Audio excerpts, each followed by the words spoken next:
Hello दोस्त, welcome to my channel Jaydev classes. देखो, तुम लोग को हम ज्योग्राफी लेते आ गए हैं। तुम लोग जानते हो कि ज्योग्राफी में चैप्टर नंबर 4 तक पढ़ा चुके हैं, लेकिन उसका क्वेश्चन आंसर नहीं करवाएं। तो सोचे थे आज चलो क्वेश्चन आंसर करवाते हैं, टाइम मिला है तो, क्योंकि आज एक भी वीडियो नहीं डाले हैं क्लास वाला। तो चलो क्वेश्चन आंसर करवाते हैं। वन और वन जीव प्राणी, ठीक है ना। तो काफ़ी अच्छा समझाएंगे, ठीक है। पूरा डिटेल में बता के समझाएंगे। तो चलो देखते हैं। इससे पहले बताना चाहते हैं तुम लोग को कि जो अभी इस चैनल को सब्सक्राइब नहीं किया है तो सब्सक्राइब कर लो। और जो मेरा और चैनल है, एक कॉमेडी वाला है, जगदेव JAGDEV जगदेव ब्लॉग, इसको भी सब्सक्राइब करो। और एक मेरा जनरल कंपटीशन का चैनल है, जीके GS मस्ती, इसको भी सब्सक्राइब कर लेना। जो सब्सक्राइब नहीं किया, जीके GS मस्ती, यहाँ पर जनरल कंपटीशन का तैयारी करवाते हैं हम खुद, ठीक है। उससे पहले तुम लोग बताना चाहते हैं, तुम लोग कमेंट करके पूछता है कितना लोग की वीडियो कहाँ मिलेगा, वो वीडियो कहाँ मिलेगा। तो मेरा फोटो नहीं आ रहा है, उस पर क्लिक करो, प्ले लिस्ट के ऑप्शन में जाओ, सब वीडियो मिल जाएगा। क्लास 10 का सभी वीडियो, चाहे कोई भी सब्जेक्ट का हो, ठीक है। चलो स्टार्ट करते हैं पढ़ना। पहले ऑब्जेक्टिव से स्टार्ट कर रहे हैं। चलो देखो, पहला क्वेश्चन जो है वो आप लोग के सामने है। पहला क्वेश्चन क्या बोल रहा है, निम्नलिखित में कौन भारत को छोड़ अन्य देश में दुर्लभ है। यानी कौन प्राणी है जो भारत के अलावा कोई दूसरा देश में खोजेगा तो जल्दी मिलबे नहीं करेगा, यानी दुर्लभ है। क्या है? दुर्लभ है। तो भारत को हम जानते हैं कि राष्ट्रीय पशु जो है बाघ, और जंगल के राजा सिंह, ये जो है खासकर भारत में पाया जाता है, दूसरा देश में खोजना दुर्लभ है। और जानते हैं कि भारत में जो ये बाघ है ना, लगभग 2967 बाघ है।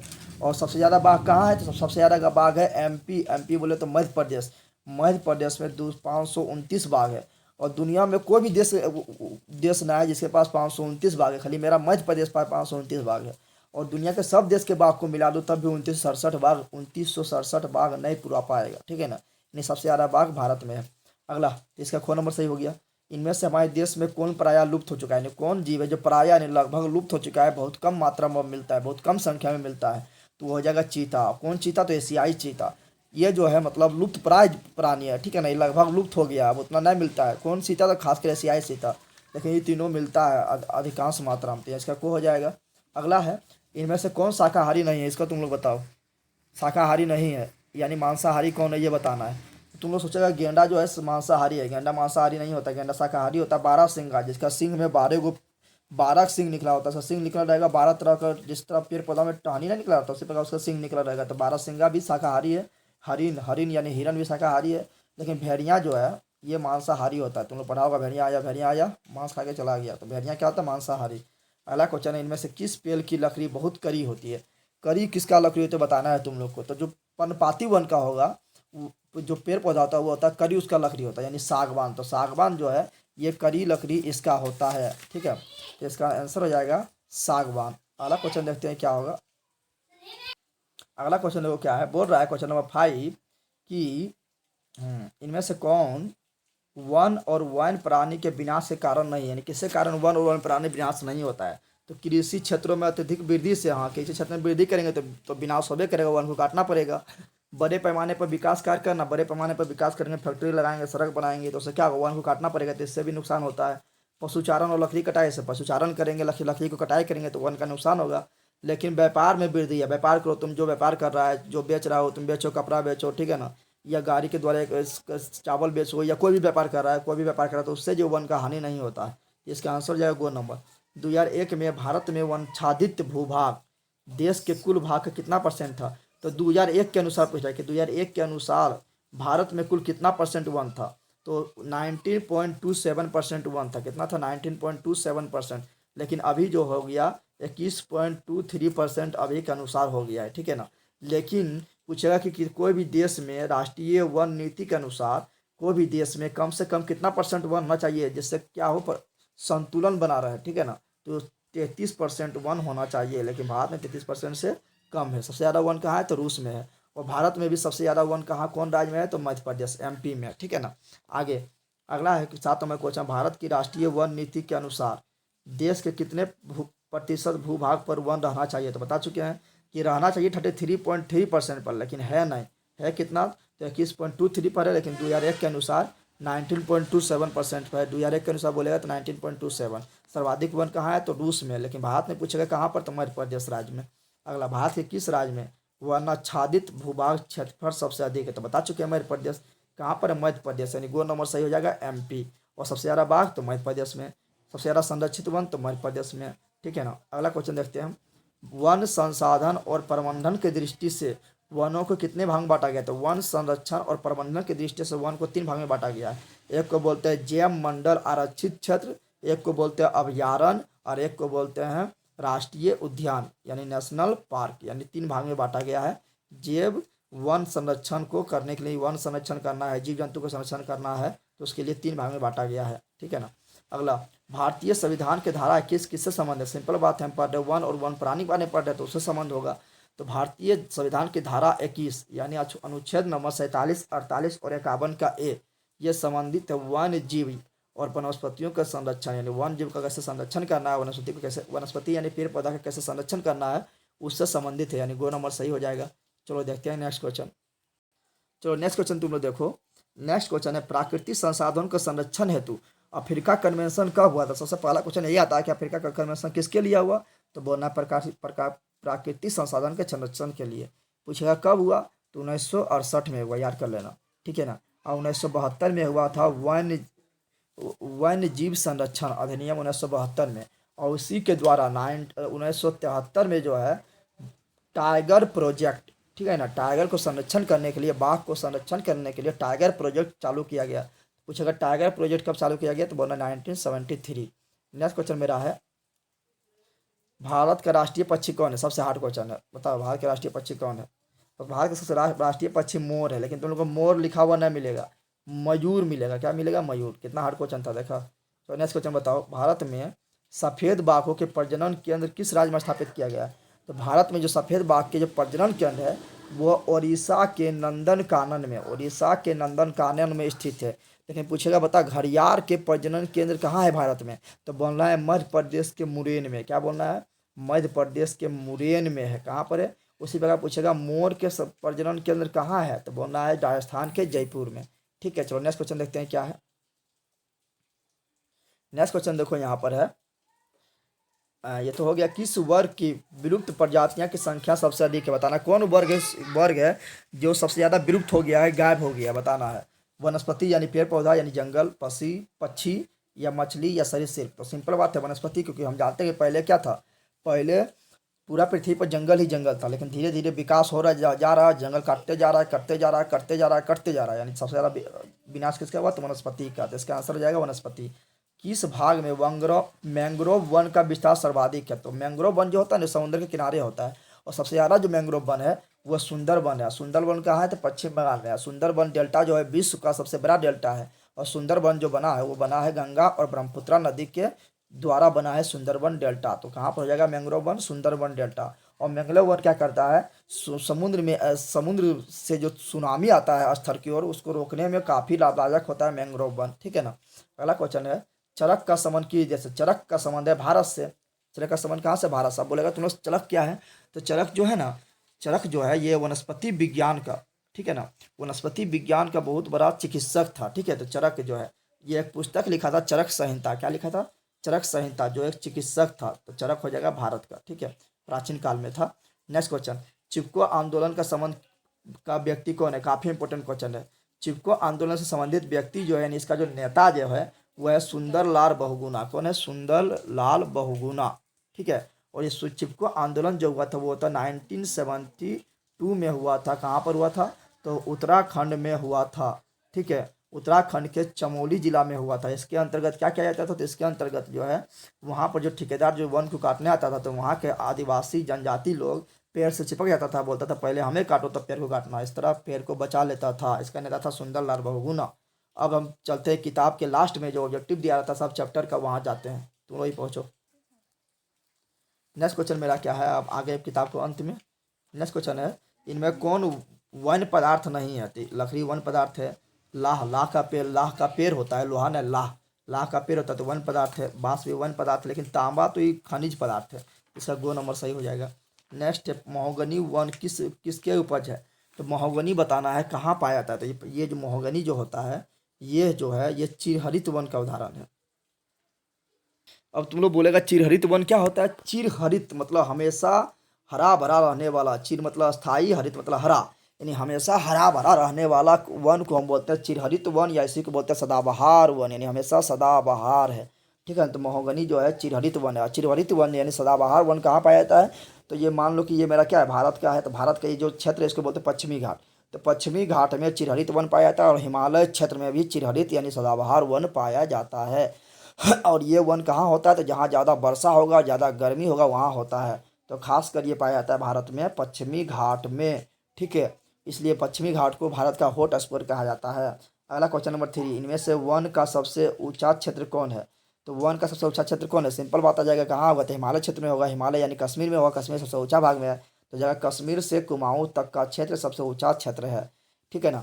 अच्छा, कोनधारी वन जो होता है ये पर्वतीय वन है, यानी पर्वत के ऊपर जो वन होता है उसको बोलते हैं कोनधारी वन। कोन की तरह होता है, बना हुआ, इस तरह बना हुआ होता है, क्यों, क्योंकि बर्फ पड़ता है तो सर के गिर जाता है, ठीक है ना। नेक्स्ट क्वेश्चन है ज्वारीय वन। ज्वारीय वन जो होता है समुद्र के किनारे होता है ज्वार के कारण, जैसे मैंग्रोव वन ज्वारीय वन है।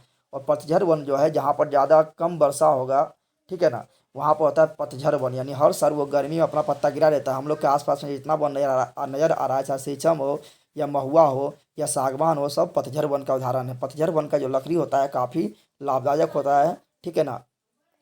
अगला क्वेश्चन है मेरा, काजीरंगा राष्ट्रीय उद्यान कहाँ है। काजीरंगा क्या बोल रहा है, काजीरंगा राष्ट्रीय उद्यान कहाँ है। तो काजीरंगा राष्ट्रीय उद्यान जो है ये असम में है। कहाँ पर है, असम में। तो इसका सही हो जाएगा।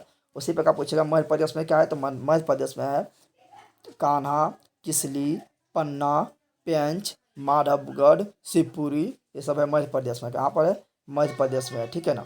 और गिर राष्ट्रीय उद्यान पूछेगा तो गिर हो जाएगा गुजरात में। लेकिन काजीरंगा कहाँ है, काजीरंगा और मानस तो असम में है। और काजीरंगा राष्ट्रीय उद्यान जो है ये एक सींग वाले गेंडा के लिए फेमस है, ठीक है ना, एक सींग वाला गेंडा के लिए। और गेंडा कैसा पशु है, तो शाकाहारी जीव है, बता चुके हैं। नेक्स्ट क्वेश्चन मेरा है, इनमें से उत्तराखंड का अभ्यारण्य कौन है। उत्तराखंड का अभ्यारण्य, तो हम जानते हैं कि भारत का सबसे पहला अभ्यारण्य जो है वो है जिम कॉर्बेट राष्ट्रीय उद्यान। तो जिम कॉर्बेट राष्ट्रीय उद्यान जो है ये उत्तराखंड का उत्तराखंड का अभ्यारण्य है, जिसका स्थापना 1936 में होता है। और भारत का सबसे पुराना अभ्यारण्य यही है। इसका 1936 में जो नाम होता है वो होता है हैरी नेशनल पार्क। लेकिन 1936 के बाद जो इसका नाम बदल जाता है और जिम कॉर्बेट राष्ट्रीय उद्यान रखा जाता है। कान्हा कहाँ है, तो कान्हा, पन्ना, पेंच, माधवगढ़, शिवपुरी, ये सब है कहाँ पर, तो ये है मध्य प्रदेश में। शिवपुरी मध्य प्रदेश में, रणथंभौर राजस्थान में। इसका आंसर हो जाएगा कॉर्बेट। अगला गिर कहाँ है, तो बता चुके हैं गिर कहाँ है, गुजरात में है। और गिर जो है बब्बर शेर के लिए फेमस है। पूछेगा बब्बर शेर कहाँ पर पाया जाता है, तो गिर राष्ट्रीय उद्यान यानी गुजरात में। अगला क्वेश्चन देखते हैं क्या है।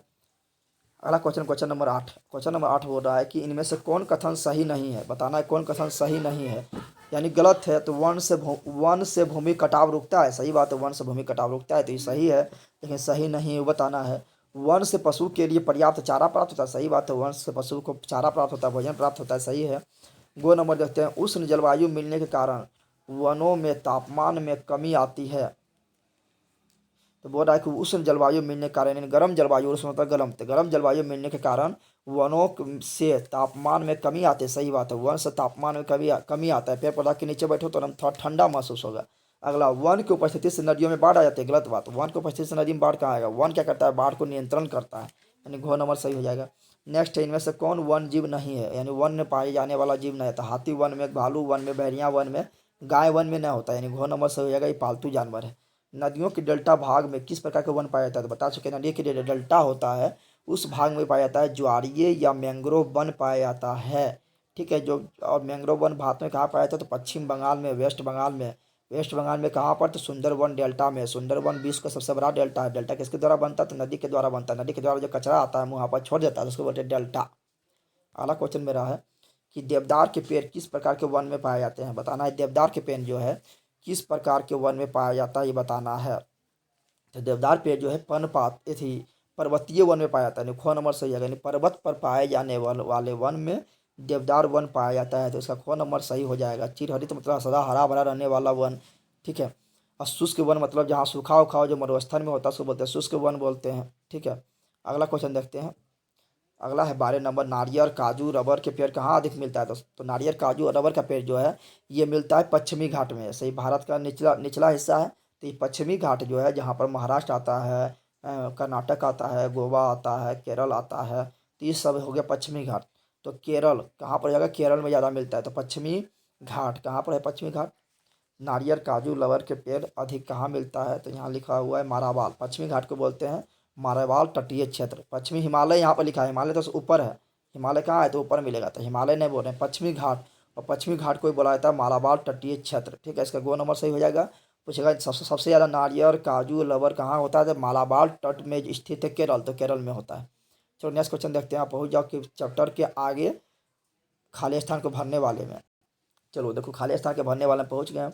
बोला हिमालय क्षेत्र में प्रकार के वन पाए जाते हैं, तो बताते हैं हिमालय क्षेत्र में जो है कौन वन पाया जाता है, तो पर्वतीय वन पाया जाएगा। तो पर्वतीय वन अगर नहीं भरना है तो यहाँ भर सकते हैं सदाबहार वन, क्योंकि बताया था हिमालय क्षेत्र में सदाबहार वन भी पाया जाता है। अगला, भारत में अभयारण्य की संख्या कितना है, देखो वन एवं वन्य जीव के संरक्षण के लिए, पशु पक्षी के संरक्षण के लिए 3 केंद्र बनाया गया है। एक को बोलते हैं जैव मंडल आरक्षित क्षेत्र जो सबसे बड़ा होता है, एक होता है राष्ट्रीय उद्यान जो दूसरा नंबर में बड़ा होता है, एक होता है अभयारण्य जो सबसे छोटा होता है। तो जैव मंडल राष्ट्रीय उद्यान जो है भारत में 18 है, याद रखना, और राष्ट्रीय उद्यान जो है भारत में 108 है, और अभयारण्य जो भारत में है 528 है। ठीक है ना, तो बोल रहा है क्या यहाँ पर कि भारत में अभयारण्य की संख्या कितना है, तो 528 बताए थे, कितना है 528। और यहाँ पर मानव को घूमने और फिरने का अनुमति होता है, यानी चिड़ियाघर होता है जहाँ पर टिकट कटा के जाता है। अगला, मांसाहारी पशु में वनराज कहलाता है, तो मतलब मांसाहारी जीव में वनराज यानी वन वन का राजा यानी जंगल का राजा किसे कहते हैं, तो सिंह को कहते हैं, सिंह को कहते हैं जंगल के राजा, और बाघ को कहते हैं भारत के राष्ट्रीय पशु। अगला, भारत के राष्ट्रीय पशु क्या है, तो बाघ है। क्या है, पक्षी पूछेगा तो मोर, मोर बोले तो मयूर। अगला, भारत का प्रतिशत भाग में वन से ढका है, तो भारत का कितना प्रतिशत भाग है जो वन से ढका है, तो बता चुके हैं वर्तमान समय में भारत के 21.23% भाग वन से ढका हुआ है। लेकिन 2001 के अनुसार पूछेगा तो बोलना है 19.27%, लेकिन वन कितना होना चाहिए, तो होना चाहिए 33%, यानी अभी भी क्या है, कम है। अगला क्वेश्चन, राजस्थान का पश्चिमी बिहार भारत में सबसे बड़ा पश्चिमी बिहार है, तो राजस्थान के जो है घाना पश्चिमी बिहार, क्या बोल रहे हैं, राजस्थान का घाना पश्चिमी बिहार जो है ये विश्व का सबसे भारत का सबसे बड़ा पश्चिमी बिहार अभयारण्य है। कान्हा अभयारण्य कहाँ है, तो कान्हा बता चुके हैं, कान्हा है मध्य प्रदेश में, काजीरंगा असम में। तो कान्हा, किसरी, माधवगढ़, पेंच, शिवपुरी सब है मध्य प्रदेश में, काजीरंगा और मानस है असम में। अगला देखते हैं,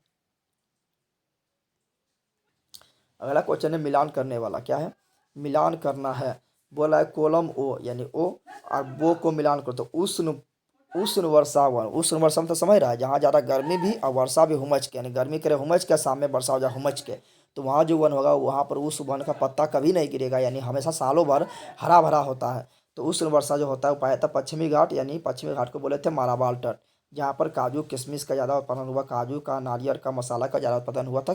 ठीक है ना। अगला है उष्ण पर्णपाती वन, यानी गर्मी हुमच के और पत्ती पर्णपाती यानी पत्ता का गिर जाना, पर्णपाती कहाँ पाया जाता है, तो ये पाया जाता है उड़ीसा में, बिहार में, उत्तर प्रदेश में, यानी जो इधर पट्टी जो कर्क रेखा से ऊपर है सब जगह पाया जाता है उष्ण पर्णपाती वन। और शुष्क कटीला वन, यानी शुष्क मतलब सूखा हुआ, कटीला यानी कांटा वाला, तो ये कहाँ जाएगा, राजस्थान में जाएगा, राजस्थान में मरुस्थल है इसलिए शुष्क कटीला वन है। शीतोष्ण मतलब हो गया थोड़ा गर्मी थोड़ा, यानी ज़्यादा नहीं तो ठंडा नहीं तो ज़्यादा गर्मी, तो शीतोष्ण पर्णपाती वन कहाँ पाया जाता है, हिमालय क्षेत्र में, तो ज़्यादा ठंडा होता है तो ज़्यादा गर्मी होता है, इसलिए सब घूमने जाता है कहाँ पर, तो जाता है मसूरी घूमने जाता है, शिमला घूमने जाता है, क्योंकि ज़्यादा ठंडा रहता है ज़्यादा गर्मी। इसका हो जाएगा आंसर हिमाचल प्रदेश। ठीक है ना। अगला क्वेश्चन देखते हैं क्या है, अगला क्वेश्चन है कारण बताओ। कारण बताना है, प्राचीन काल से ही कई पेड़ पौधों की पूजा क्यों की जाती है, क्योंकि हमारे जो है प्राचीन काल से पूजा इसलिए करते हैं क्योंकि हमारे धार्मिक ग्रंथ में पेड़ पौधा को देवी के समान, देवी देवताओं की मान्यता दिया गया है, इसलिए प्राचीन काल से ही पेड़ पौधा की पूजा की जाती है।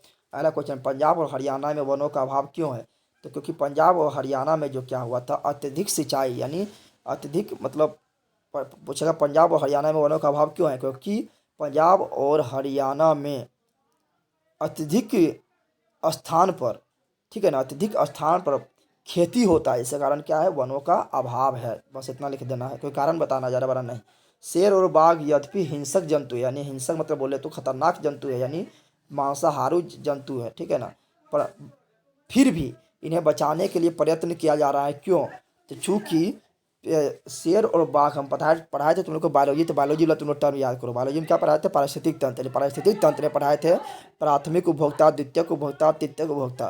तो पारिस्थितिक तंत्र के संतुलन के लिए शेर और बाघ को भी जिंदा रहना जरूरी है, क्योंकि शेर और बाघ नहीं रहेगा तो हिरण की संख्या बढ़ जाएगा, जब हिरण की संख्या बढ़ जाएगा तो जंगल को खा जाएगा, जंगल को जब खा जाएगा तो जंगल समाप्त हो जाएगा, जिसके कारण क्या हो जाएगा, मतलब पूरा परिस्थिति बिगड़ जाएगा। ठीक है ना, तो लिखना है यहाँ पर शेर और बाघ यद्यपि हिंसक जंतु है, तथापि इन्हें बचाने के लिए प्रयत्न किया जा रहा है। लिखना है चूंकि पारिस्थितिक तंत्र के संतुलन के लिए इसे बचाया जा रहा है। अगला क्वेश्चन है, भारत में प्रति वर्ष वन महोत्सव धूमधाम से मनाया जाता है, क्यों? तो लिखना है कि भारत में प्रति वर्ष 1952 ईस्वी से वन महोत्सव धूमधाम से मनाया जा रहा है, जिससे लोग वनों को संरक्षण करें और नया नया पेड़ पौधे को लगाएं। ठीक है, अगला क्वेश्चन हो जाएगा। अगला क्वेश्चन है मेरा कि क्वेश्चन नंबर 5, देश के अनेक भागों में वन क्षेत्र को संरक्षित कर दिया गया, क्यों? तो देश के अनेक भाग में वन क्षेत्र को संरक्षित इसलिए किया गया कि अगर संरक्षित नहीं करेगा तो लोग वहाँ आएगा, घूमेगा फोएगा, शिकारी करेगा, पेड़ पौधा काटेगा। तो लिखना है वन एवं वन जीव को बचाने के लिए देश के अधिक भाग में वनों को संरक्षित कर दिया गया है। अब देखते हैं अति लघुत्तरीय प्रश्न। चलो नेक्स्ट क्वेश्चन जो है वो देखो, अति लघुत्तरीय प्रश्न बताना है आप लोग को। पहला क्वेश्चन क्या आती है लघुत्तरीय प्रश्न में कि भारत में सर्वप्रथम किस वर्ष वन नीति बनाई गई? तो भारत में सर्वप्रथम 1952 ईस्वी में वन नीति बनाई गई। अगला क्वेश्चन है, पर्यावरण की दृष्टि से लगभग कितना प्रतिशत भूभाग पर वन रहना चाहिए? तो बता चुके हैं 33% वन भाग पर वन रहना चाहिए। सबसे ज़्यादा वन कहाँ है? तो रूस में। लेकिन भारत में सर्वाधिक कहाँ है? तो मध्य प्रदेश में। अगला क्वेश्चन है, बाघों को बचाने के लिए बाघों को बचाने के लिए लागू की गई परियोजना का नाम बताओ। तो बाघों को बचाने के लिए 1973 ईस्वी में टाइगर प्रोजेक्ट लागू किया गया था। अगला, भारत के किस राज्य में सर्वाधिक वन है? तो भारत के मध्य प्रदेश यानी एमपी में सर्वाधिक वन है। अगला क्वेश्चन, राजस्थान और पंजाब में किस प्रकार के वन पाए जाते हैं? तो राजस्थान में क्या है? मरुस्थल का विकास हुआ है और थोड़ा पंजाब में भी चला गया है। तो राजस्थान और पंजाब में जो शुष्क वन का विस्तार है, शुष्क वन, सूखा हुआ वन यानी बोले तो कटीले वन का विस्तार है, कांटा वाला वन का विस्तार है। अगला क्वेश्चन है, नंदा देवी किस राज्य में स्थित है? तो नंदा देवी राष्ट्रीय उद्यान या कॉर्बेट राष्ट्रीय उद्यान ये सभी है उत्तराखंड में। तो इसका आंसर हो जाएगा उत्तराखंड। अब देखते हैं लघुत्तरीय प्रश्न। अगला क्वेश्चन है कि लघुत्तरीय प्रश्न देख रहे हैं, डेल्टाई वन में डेल्टाई वनों में मुख्य रूप से कौन पेड़ उगते हैं? तो जानते हैं डेल्टाई वन में जो है मैंग्रोव वन कौन उगते हैं? तो मैंग्रोव वन उगते हैं। और डेल्टाई वन कहाँ है? तो कहाँ पर है? वेस्ट बंगाल बोले तो सुंदरवन डेल्टा में। वे किस प्रकार उपयोगी है? तो डेल्टाई वन में जो मैंग्रोव वन है वो क्या करता है? तो समुद्र से आने वाले सुनामी को रोकता है और तटरेखा को सुरक्षा प्रदान करता है। इस प्रकार ये उपयोगी है, ये लिख देना है। अगला, दक्षिण भारत के 3 राज्य के नाम ले जहाँ वन का वितरण कम है यानी वन सबसे कम पाया जाता है। तो लिख देना है गोवा में भी ज़्यादा वन नहीं है। एगो लिख देना है तुम लोग को कर्नाटक में भी ज़्यादा वन नहीं है। आंध्र प्रदेश लिख देना, आंध्र प्रदेश में भी ज़्यादा वन नहीं है। तो 3 को लिख दिए हैं। वन संरक्षण के कई 3 कारगर उपाय बताओ। वन को संरक्षण प्रदान करने के लिए 3 को कारगर उपाय बताओ। तो बहुत सारा उपाय है। वन को संरक्षण करने का उपाय क्या है? तो पहला उपाय जो है वो है कि वन की कटाई पर रोक लगा देना, नया पेड़ पौधा को लगाना, ठीक है ना। और अगला जो लिखना है, और हम जो है ये सभी लिख सकते हैं। देखो यहाँ पर वानिक शिक्षा बढ़ाई जाए यानी वन का शिक्षा दिया जाए कि किस प्रकार वन हम लोग के लिए लाभदायक है, किस प्रकार उसको संरक्षण करना चाहिए। तो वानिक शिक्षा बढ़ाई जाए, वनों के प्रति नया दृष्टिकोण अपनाया जाए कि वन को कैसे मतलब सुरक्षा प्रदान करें। तो ये दूसरा कारण भी लिख सकते हैं। तीसरा कारण लिख सकते हैं प्रतिवर्ष नए वन लगाया जाए, ठीक है ना, ये सब लिख सकते हैं। नेक्स्ट क्वेश्चन जो मेरा है वो देखते हैं। नेक्स्ट क्वेश्चन मेरा है वह है क्या? भारतीय वन प्राणियों के विविध प्रकार का उल्लेख उदाहरण करें। भारत में जो वन प्राणी है उसका वो विविध प्रकार का उदाहरण करना है, व्याख्या करना है। तो वो है लुप्तप्राय, ठीक है ना। एगो लुप्तप्राय है, एगो संकटग्रस्त है, एगो है मतलब एक पूर्णतः लुप्तप्राय यानी जो पूर्ण रूप से लुप्त हो गया है। एगो है संकट यानी जो संकट में है, संकटप्राय। और एक है आर्थिक रूप से लुप्तप्राय यानी कम मात्रा में लुप्तप्राय है लेकिन लुप्त। तो यहाँ लिख देना है कि बोल रहा है कि भारतीय वन प्राणियों को विविध प्रकारों का उल्लेख करें। तो लिखना है 3 प्रकार का। एक लिख देना है लुप्तप्राय, एगो लिख देना है संकटग्रस्त प्रजाति, एगो लिख देना अत्यल्प यानी अत्यल्प मतलब थोड़ा लुप्तप्राय यानी थोड़ा बचा हुआ है, थोड़ा लुप्त हो गया है, उसी को बोलते हैं सुवेद। तो सुवेद प्रजाति, ठीक है ना। नेक्स्ट क्वेश्चन है मेरा, अभयारण्य क्या है? तो अभयारण्य वैसा जगह है जहाँ पर सरकार के द्वारा या निजी क्षेत्रों के द्वारा वन को, पशु पक्षी को संरक्षण प्रदान किया जाता है, ठीक है ना। कि नहीं 2 अभयारण्य के नाम लिखना है। तो देखो तुम लोग को बहुत सारा अभयारण्य भारत में बता चुके हैं। भारत में जो है 528 अभयारण्य है, बता चुके हैं 528 अभयारण्य है, 108 नेशनल पार्क है और 18 जैव मंडल आरक्षित क्षेत्र है। तो कितना, तो दुइये को नाम पूछ रहा था। देखो तुम लोग को बहुत सारा नाम दिखा देते हैं, लिख दो जितना नाम लिखना है। देखो यहाँ पर कुछ लिख बता देते हैं। जैसे देखो यहाँ पर क्या है, यहाँ पर अरुणाचल प्रदेश में देखो, अरुणाचल प्रदेश में जो है नाम दफ़ा कहाँ पर अरुणाचल प्रदेश में है, काजीरंगा कहाँ है तो असम में है, मानस कहाँ है तो असम में है, और दिखाते हैं। और देखो यहाँ पर बहुत सारा है, तुम लिख देना, दो को लिख देना जो पसंद आएगा। कार्बेट कहाँ है तो उत्तराखंड में है, ठीक है। ये सब कहाँ है तो सवान प्रदेश में। नंदा देवी कहाँ है तो उत्तराखंड में। केदारनाथ कहाँ है तो उत्तराखंड में, सब अभ्यारण्य है, ठीक है ना। उसी प्रकार दुधवा पूछेगा, काफ़ी फेमस है दुधवा। तो दुधवा राष्ट्रीय उद्यान कहाँ है तो उत्तर प्रदेश में। चंदप्रभा भी कहाँ है तो उत्तर प्रदेश में। सिमलीपाल कहाँ है, चिल्का कहाँ है, उड़ीसा में है। कर्नाटक में गांधी सागर अभ्यारण्य कहाँ है तो कर्नाटक में। बांदीपुर कहाँ है कर्नाटक में। भद्रा कहाँ है कर्नाटक में। शरावती कहाँ है कर्नाटक में है। तो तुम लोग को दुइये लिखना है, लेकिन हम सब बता देते हैं जो जो इंपॉर्टेंट है। उसी प्रकार पूछेगा पेरियार कहाँ है तो पेरियार कहाँ पर है तो पेरियार मेरा केरल में है, ठीक है। उसी प्रकार गिर पूछेगा तो कहाँ है तो गुजरात में। इंद्रावती पूछेगा तो कहाँ, छत्तीसगढ़ में है। जो जो इंपॉर्टेंट है खाली हम वही बता रहे हैं। उसी प्रकार तुम लोग को पूछेगा तो सब इसमें 2 लिखना है, 2। अगला बोल रहा है कि वन पशु, क्या बोल रहा है कि वन पशु किस प्रकार लाभकारी है। तो वन पशु क्यों लाभकारी हम लोग के लिए, तो पारिस्थितिक तंत्र को संतुलन बनाए रखने के लिए वन पशु लाभदायक है। वन पशु क्या है, लाभदायक है। पारिस्थितिक तंत्र को संतुलन बनाए रखने के लिए वन पशु लाभदायक है। एग्जाम्पल में देना, जैसे शेर, तो शेर न रहेगा तो हिरन की संख्या बढ़ जाएगा। अगर हिरन बढ़ जाएगा तो पेड़ पौधा खा जाएगा। जब पेड़ पौधा समाप्त हो जाएगा तो फिर पारिस्थितिक तंत्र बिगड़ जाएगा। तो ये लिख देना है। अगला बोल रहा है कि वन महोत्सव क्या है, तो वन महोत्सव जो है 1952 यानी वन महोत्सव 1952 ईस्वी से प्रतिवर्ष मनाया जाने लगा। वन महोत्सव के तहत नया नया पेड़ पौधा को लगाया जाता है और उनको संरक्षण किया जाता है। बाघ परियोजना क्या है, तो बाघ के संरक्षण के लिए जिस परियोजना की शुरुआत की है उसे बाघ परियोजना कहते हैं। और 1973 ईस्वी में यानी 1973 ईस्वी में प्रोजेक्ट टाइगर के द्वारा बाघ परियोजना का शुरुआत किए हैं। तो इस प्रकार उत्तरीय प्रश्न हो गया। द्वितीय बताएंगे तो काफ़ी इंपॉर्टेंट हो जाएगा। तो द्वितीय सब नहीं पढ़ना है, जो इंपॉर्टेंट है वो पढ़ना है, ठीक है ना। चलो इतने रहने देते हैं। अच्छा लगा तो लाइक शेयर सब्सक्राइब जरूर करें। मिलते हैं इस वीडियो में। जय हिंद, जय भारत, जय बिहार। थैंक्स।